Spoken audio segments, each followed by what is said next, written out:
لیدونکو د لامیه افغان بنسټ څخه مننه کوو چې د نورو کورنیو ترڅنګ دغه کورنۍ سره هم د هغه خوراکي توکو مرسته ترسره کړه لکه مخکې هم په دغه کورنۍ موږ یادونه وکړه چې یوه بوجه اوړه چې 50 کیلو دي، یوه توړه وریجې او 10 لیتره غوړي، لوبیا یو من، دال یو من، بوره یو من او چای یو کیلو، د کالو منځلو پوډر، همدارنګه د اور قطۍ ماچس یو ګرز، خمبیر مایه، 3 کارتنه د خوارزواکۍ هغه مواد چې هغه ماشومانو لپاره چې هغه د خوارزواکۍ په مرض باندې اخته وي، همدارنګه هغه خویندې هغه میندې هم کولی شي چې د دغې فوډ فار کډس نه هم استفاده وکړي. دا ټولو ته ګټور دي. نو مننه کوو د لامیه افغان بنسټ نه چې د هیله خیره ټولنې په همکارۍ سره زموږ د هیله خیره ټولنې سره یو ځای شو او دغسې بېوزله کورنیو سره دغه خوراکي توکو مرسته ترسره کړه. خورجانې دغه لامیه افغان بنسټ چې کوم یو دغه د خوراکي توکو مرسته سره ترسره کړه، د مهربانۍ له مخې تاسو که دغې ته څه ویل غواړئ نو مهرباني.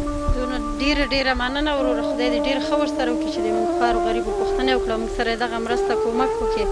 الله دې ډېر ښه ورسره وکړي، خدای دې دوی سره مرسته او کومک وکړي چې موږ سره یې دا مرسته او کومک وکړه. کور یې آباد او بچی یې لوی، خدای دې ورسره ښه وکړي. دغه نور ورونو نه چې همدا اوس ستا اواز اوري، د شرق راډیو تلویزیون له لارې هغو نه څه غوښتنه لرئ همدغسې د همدغه لامیه افغان بنسټ څخه نور څه غوښتنې لرئ تاسو نور څه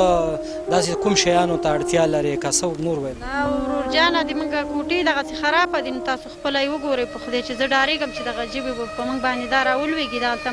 دیوالونه کړي دي دغې وسه نشته چې اسباب والو پټي کړو جوړې کړو او دغه ده بیخي خرابه ده بس چې ژمی شي باران په موږ باندې څه کېږي موږ دغه غوښتنه ده چې موږ سره د دې اسباب د دغې کومک وکړي چې موږ دغه کوټه ځان ته جوړه کړو سمه کړو دغه ماشومان دي نو ولاکه هم وسه او چاره رسېږي چې موږ ځان ته یو شیوالو کوټه پټه کړو جوړه یې کړو ډېره ناچاره یو نو دونه ډېره مننه چې موږ سره دغه کومک او دغه مرسته وکړله او خدای دې ښه ورسره وکړي او دغه کومک دې مرسته راوکړي چې دغه د کوټې دغه راته اسانه کړي ولاکه هم وسه کېږي دا غوښتنه ده نو خدای دې ورسره ښه وکړي قدرمنو لیدونکو دا زموږ درېیمه کورنۍ وه چې د لامیه افغان بنسټ لخوا د خوراکي توکو مرسته ترسره شوه نورو کورونو ته به هم ځو هیله ده چې زموږ ملتیا وکړئ او موږ سره پاتې شي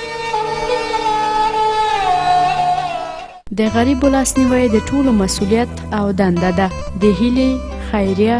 ټولنه